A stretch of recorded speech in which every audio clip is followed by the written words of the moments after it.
भारत की भाषा में संदीप भटनागर देखने वालों को मेरा नमस्कार है। और दोस्तों, आज हम लोग बात करेंगे इजराइल और सीरिया की। कि इजराइल सीरिया पे कितने अटैक कर रहा है और क्यों कर रहा है, और सीरिया उसका जवाब देने के लायक है या नहीं है। ईरान किसी तरह का कोई सपोर्ट करेगा या नहीं करेगा, और क्या इजराइल सीरिया पे कब्जा करने जा रहा है। इन सब पे बात करेंगे। और बात करने के पहले मैं आपसे रिक्वेस्ट करता हूं कि जिन्होंने भी मेरा चैनल अभी तक सब्सक्राइब नहीं किया है वो प्लीज मेरे चैनल को लाइक कीजिएगा और सब्सक्राइब कीजिएगा।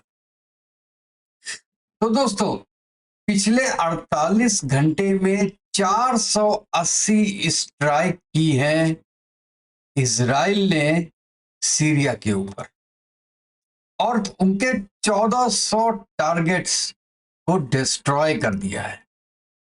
और इन 1400 जो टारगेट्स हैं उनमें उनके all chemical weapon facilities, all missiles, पूरा air force, aircrafts, helicopters, navy ships and submarines और एंटी एयरक्राफ्ट सिस्टम्स। आप ये देखिए कि पूरी तरीके से तहस नहस कर दिया है सीरिया के डिफेंस सिस्टम को। और इजराइल एक्सेप्ट भी कर रहा है। वो कहता है कि हमने इसलिए स्ट्राइक किया है कि वहां पे दोबारा आतंकवाद पनप ना सके, और जितने भी ये स्ट्रेटेजिक वेपन्स होते हैं ये टेररिस्टों के हाथ में दोबारा ना चले। और इसीलिए स्ट्राइक करके पूरे naval vessels, anti aircraft systems, weapon production sites, अच्छा ये सब सिटीज में जितने भी हैं, इंक्लूडिंग डेमाकस में भी, होम्स में भी, टाटस में भी, लकाटिया में भी और पलमारिया में भी। तो 148 स्ट्राइक 24 घंटे में और 480 स्ट्राइक 48 घंटे में किए हैं असद के बाहर जाने के बाद। अच्छा, असर के बाद जो बशर अल असद है, जब उनको बाहर निकाला गया उसके बाद नए प्राइम मिनिस्टर बशीर आ गए हैं, और वो कहते हैं कि सबसे बड़ा काम हमारा सबसे पहले ये है कि हमको नॉर्मलाइज करना है सीरिया को। लेकिन मुझे ये लग रहा है कि सीरिया अभी बहुत जल्दी नॉर्मलाइज होगा नहीं। कारण जानते हैं?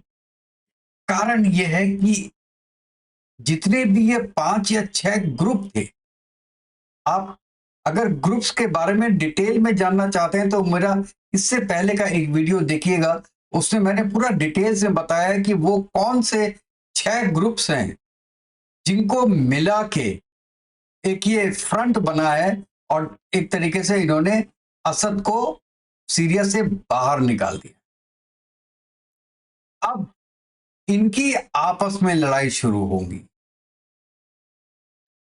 और इसी डर के कारण इजराइल डिफेंस फोर्स ने स्ट्राइक की है कि ये लड़े भिड़े कुछ भी करें, आपस में करें, लेकिन ये दोबारा इतने ताकतवर ना हो जाएं कि वहां पे हिजबुल्लाह दोबारा से एक्टिव हो जाए। और हिजबुल्लाह एक्टिव हो गया तो उसका डायरेक्ट प्रॉफिट किसको होगा?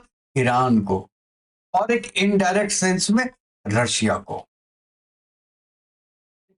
अब देखिए, कोई भी कुछ भी बोल दे नेतन्याहू को, वो ये वॉर स्टॉप करने वाला नहीं है, क्योंकि नेतन्याहू को पता है कि दुश्मन को अगर आपने जड़ से नहीं मिटाया तो वो फिर पनपेगा।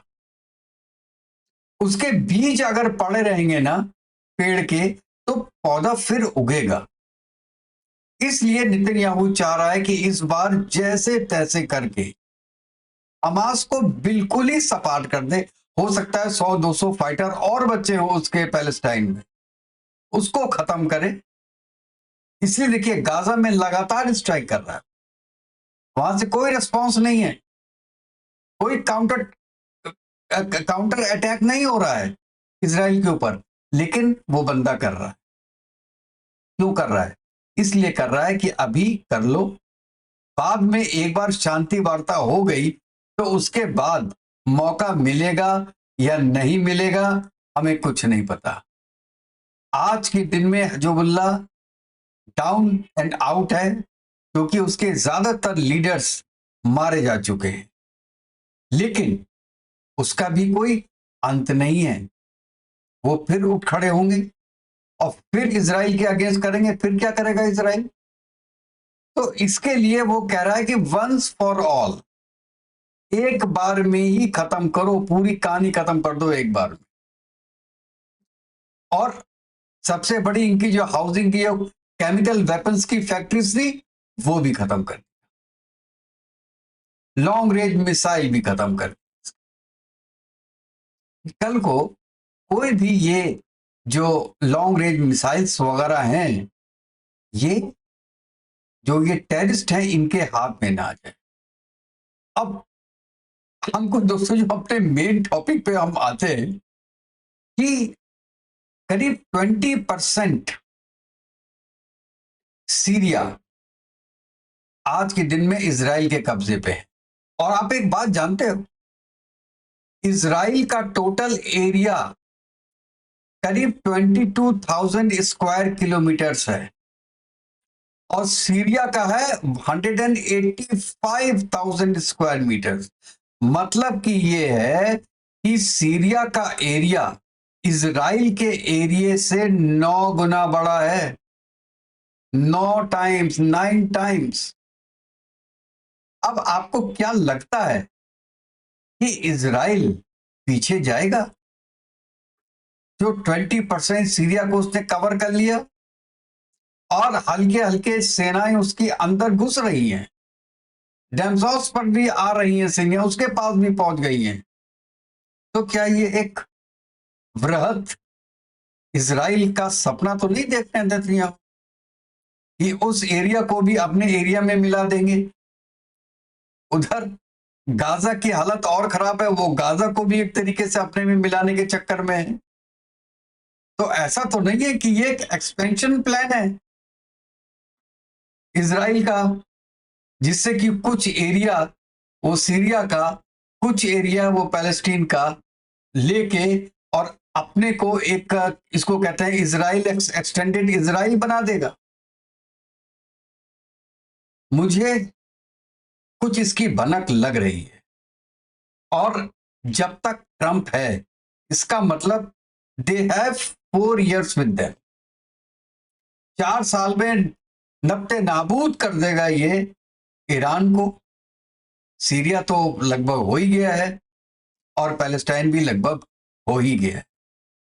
अब केवल एक बड़ा दुश्मन बाकी है, वो है ईरान।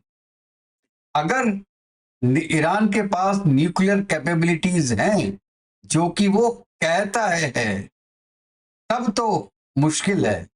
अदरवाइज ईरान पे भी काबू पाना कोई मुश्किल काम नहीं होगा with the help of US and Trump.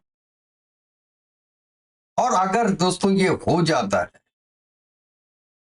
तो मैं ये कहता हूं कि पूरे वर्ल्ड में शांति का माहौल होगा, टेररिज्म कम से कम हो जाएगा। और आज की डेट में भी इजराइल ने ऐसी हालत कर दी है इन ग्रुप्स की कि अगले 10 साल तक तो फन उठाने के लायक वो नहीं होंगे। और अगर उसको 2 साल और मिल जाते हैं इजराइल को, तो समझ लीजिए कि इनके बीच बीज भी खत्म कर देगा। That will be the end of all terrorist forces inclusive of Hamas, Houthis, Hezbollah और ईरान की जो फोर्सेस हैं। ईरान की फोर्सेस को भी मैं किसी टेररिस्ट की फोर्सेस से कम नहीं आंकता हूं, क्योंकि वो उन्होंने हमेशा जो अलगाववादी संगठन होते हैं उनका सपोर्ट करते हैं। अब असद भी तो डिक्टेटर ही था ना, उसी का सपोर्ट किया, वो कोई इलेक्टेड लीडर थोड़ी ना था। वो तो बाप की जगह आया था अपना, तभी उसने सपोर्ट किया था। अगर उस वक्त ईरान सपोर्ट नहीं करता और सीरिया में कोई इलेक्शन हो जाता तो आज ये नौबत नहीं आती वहां पे। तो दोस्तों, अब देखते हैं कि इजराइल कहां जाके रुकता है और कितने परसेंट सीरिया पे अपना कब्जा करता है और कितने परसेंट छोड़ता है, और छोड़ने के एवज में उसकी क्या डिमांड्स होंगी और वो क्या लेगा। मुझे लगता है कि this will not going to be and very very soon. Something is coming out. और देखिए, ये तो भविष्यवाणी भी है कि after Syria collapse there can be a world war 3। I don't know ये कहाँ होगी, किस जगह पे होगी, कहाँ से शुरुआत होगी। मुझे लगता है कि if there is something like that then certainly it would be Iran. It will be initiated from Iran with a nuclear attack on some country, and then in the retaliation they will come out. So that is the only source of World War III, what is predicted. So let us see what will happen. और इस जो पूरा क्रियाक्रम चल रहा है उस पर हमने नजर रखी हुई है, और जैसे जैसे कोई डेवलपमेंट्स होते हैं we will discuss it, and फिर मैं अपने नए वीडियो में बताऊंगा। और उसके पहले मैं आपसे कहता हूं कि प्लीज मेरे चैनल को लाइक कीजिएगा और सब्सक्राइब कीजिएगा। तो नेक्स्ट प्रोग्राम तक के लिए जय हिंद, जय भारत, वंदे मातरम।